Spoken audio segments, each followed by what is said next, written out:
यिर्मयाह अध्याय 14। भयंकर सूखा। यहोवा का वचन जो यिर्मयाह के पास सूखा पड़ने के विषय में पहुंचा। यहूदा विलाप करता और फाटकों में लोग शोक का पहरावा पहने हुए भूमि पर उदास बैठे हैं, और यरूशलेम की चिल्लाहट आकाश तक पहुंच गई है। उनके बड़े लोग उनके छोटे लोगों को पानी के लिए भेजते हैं, वे गढ़ों पर आकर पानी नहीं पाते, इसलिए छूछे बर्तन लिए हुए घर वापस लौट जाते हैं। वे लज्जित और निराश होकर सिर ढांप लेते हैं। देश में पानी न बरसने से भूमि में दरार पड़ गई, इस कारण किसान लोग निराश होकर सिर ढांप लेते हैं। हिरणी भी मैदान में बच्चा जनकर छोड़ जाती है, क्योंकि हरी घास नहीं मिलती। जंगली गधे भी मुंडे टीलों पर खड़े हुए गिदड़ों के समान हाँफते हैं। उनकी आंखें धुंधला जाती है, क्योंकि हरियाली कुछ भी नहीं। हे यहोवा, हमारे अधर्म के काम हमारे विरुद्ध साक्षी दे रहे हैं। हम तेरा संग छोड़कर बहुत दूर भटक गए हैं, और हमने तेरे विरुद्ध पाप किया है। तो भी तू अपने नाम के निमित्त कुछ कर। हे इज़राइल के आधार, संकट के समय उसका बचाने वाला तू ही है। तू क्यों इस देश में परदेशी के समान है? तू क्यों उस बटोही के समान है जो रात भर रहने के लिए कहीं टिकता हो? तो क्यों एक विस्मित पुरुष या एक ऐसे वीर के समान है जो बचा न सके? तो भी हे यहोवा, तू हमारे बीच में है, और हम तेरे कहलाते हैं, इसलिए हमको न तज।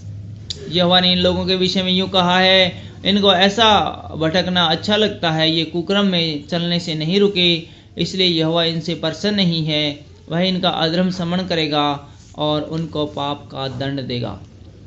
फिर यहोवा ने मुझसे कहा, इस प्रजा की भलाई के लिए प्रार्थना कर।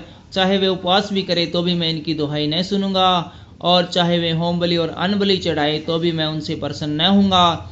मैं तलवार, महंगी और मरी के द्वारा इनका अंत कर डालूंगा।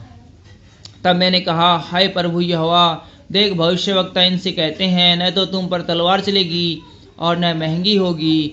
यहोवा तुमको इस स्थान में सदा की शांति देगा। तब यहोवा ने मुझसे कहा, ये भविष्यवक्ता मेरा नाम लेकर झूठी भविष्यवाणी करते हैं। मैंने उनको न तो भेजा और न कुछ आज्ञा दी, और न उनसे कोई बात की। वे तुम लोगों से दर्शन का झूठा दावा करके अपने ही मन से व्यर्थ और धोखे की भविष्यवाणी करते हैं।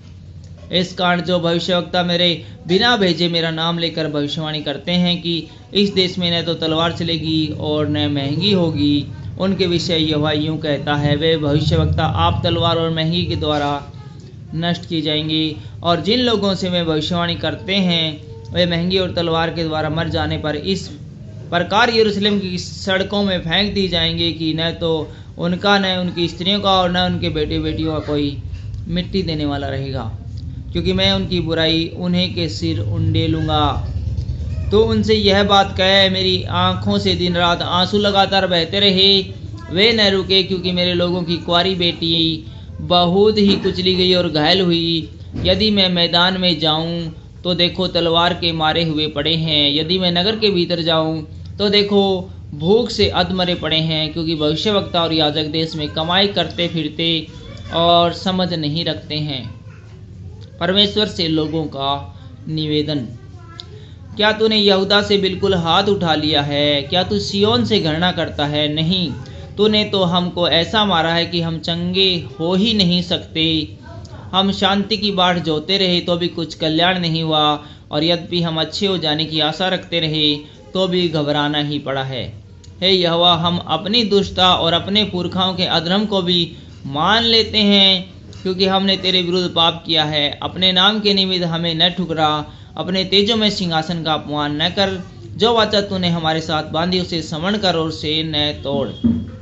क्या जाति जाति की मूर्तों में से कोई वर्षा कर सकता है? क्या आकाश झड़ियाँ लगा सकता है? हे हमारे परमेश्वर यहोवा, क्या तू ही इन सब बातों का करने वाला नहीं है? हम तेरा ही आसरा देखते रहेंगे, क्योंकि इन सारी वस्तुओं का सर्जनहार तू ही है। Thank you.